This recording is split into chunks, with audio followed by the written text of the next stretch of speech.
Motivation. So he sends me photocopies of this, stating that he's recognized here, and then he's recognized in. I can't read this, but it says some weird things in Japanese, and it's in Spanish. You gotta get around to learning Spanish. Everybody knows Spanish but me. This is a Dan certificate, and it's from World's Center of Ninbudo Aiki Jiu-Jitsu. I've never heard of those guys, but I'm sure they're wonderful people. They recognize him too. He's was a 10th Dan. Yep, was a 10th Dan. He's recognized by everybody as a 10th Dan here. International Jiu-Jitsu Federation, he's recognized. So this man who's very well recognized, and he's got all these cards that he's recognized tons and tons. Here's another one of his photocopied certificates. Lifetime membership to the Kidokan Honbu. These represent the Federation. So the Kidokan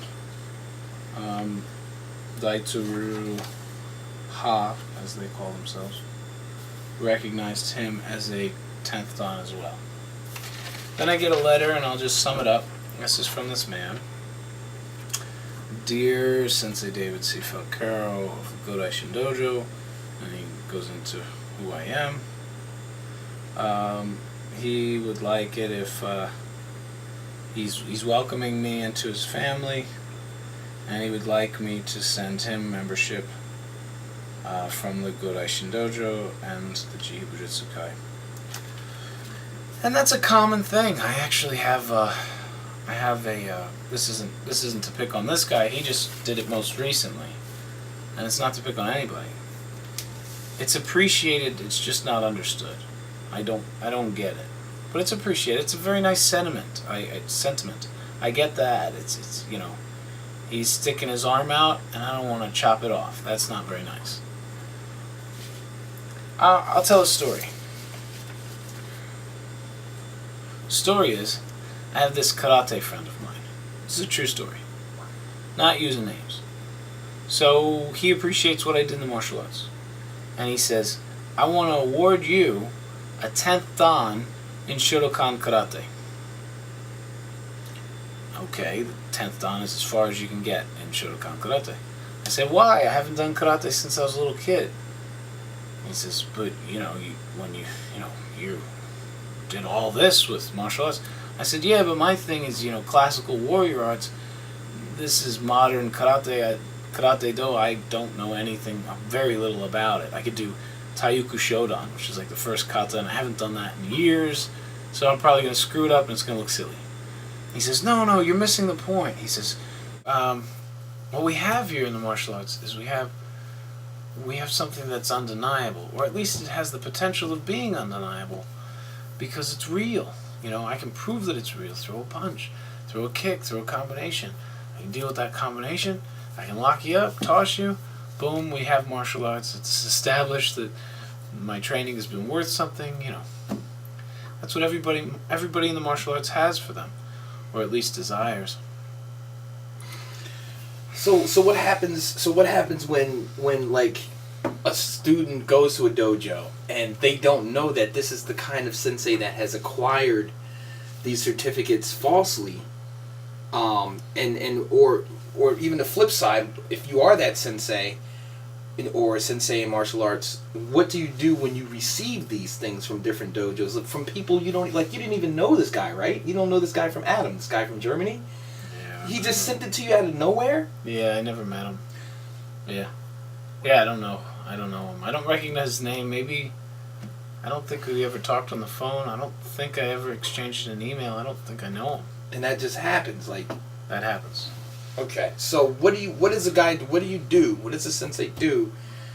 Let's look at the positives and negatives of this. It's obviously a negative because you don't want to claim an art. If you receive anything like that, I personally can't take you seriously, especially if you haven't put years into it like Sensei has, or like any other real sensei out there that has really blood, sweat, and tears into their art.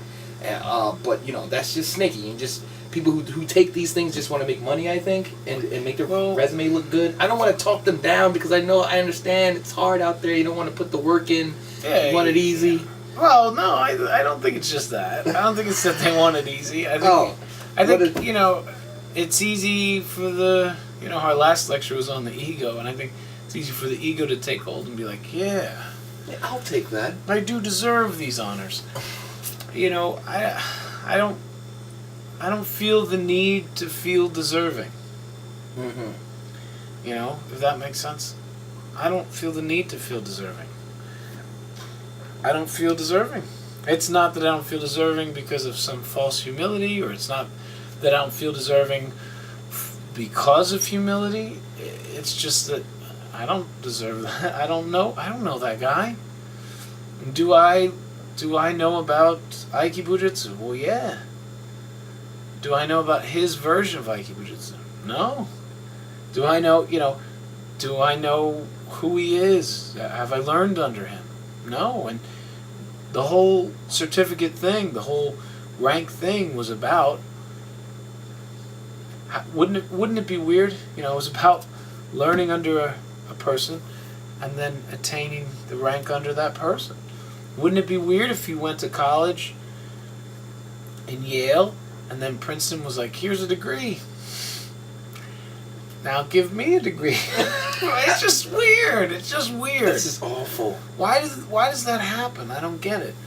The sad part is, I don't know this man, okay? He gives me this, it's kind of like a you scratch my back, I scratch yours. And he already scratched my back. This is an agreement that I've entered into without entering into it. I'm like forced agreement here. Where now, here's the thing, I'm a jerk all the way around it. Here, if I send the certificate back, it's like, what kind of a pompous, arrogant guy sends a certificate back? If I rip it up, it's the same thing. You didn't respond to me. You rip it up? How dare you? I try to honor you with this, and then you rip it up. I don't want to be that guy. I don't want to be the guy that's not respectful. I want to be respectful. But then here's the other side. I'm supposed to give him a certificate in my art? I don't know this guy. You can't, you know what it takes to earn a yellow belt from me? You gotta work your butt off. You gotta be in the dojo training and training and training just to attain that yellow belt. Some people train less for their black belt than my guys train for their yellow belt. That's not me being pompous or arrogant. That's not me trying to be a stuffed shirt. That's just the honest to God truth, the facts. Facts are, there's some arts that train less for their black belt than my guys train for their yellow belt. So if that's the truth, which it is, how am I going to then, you worked your butt off. You attained Shichikyu, you attained our blue belt. So now I'm going to give this man a black belt in our style, or match him with a Menkyo Kaida? That makes our art worth nothing. Yeah. You wouldn't do that. Listen up, you worked your ass up, but I don't know this man. Hey, you worked your ass up for your rank, but I don't know him, and he sent me a paper in the mail, so... Yeah, that's just sucky, man. I just don't get it. That is so sucky. And then what, years down the line, you meet this guy, and he's like, oh yeah, Dave Falcaro, yeah, I have a high rank under him. And you go, wow, really? What do you think about, the 150 throws you have to learn before black belt? I don't know those. Well, how did you attain it, What did you think about the random attacks where you got attacked in public places and things? Wasn't that weird? Wasn't that freaky? I never went through that. Yeah. It's just weird. Yeah. The whole thing.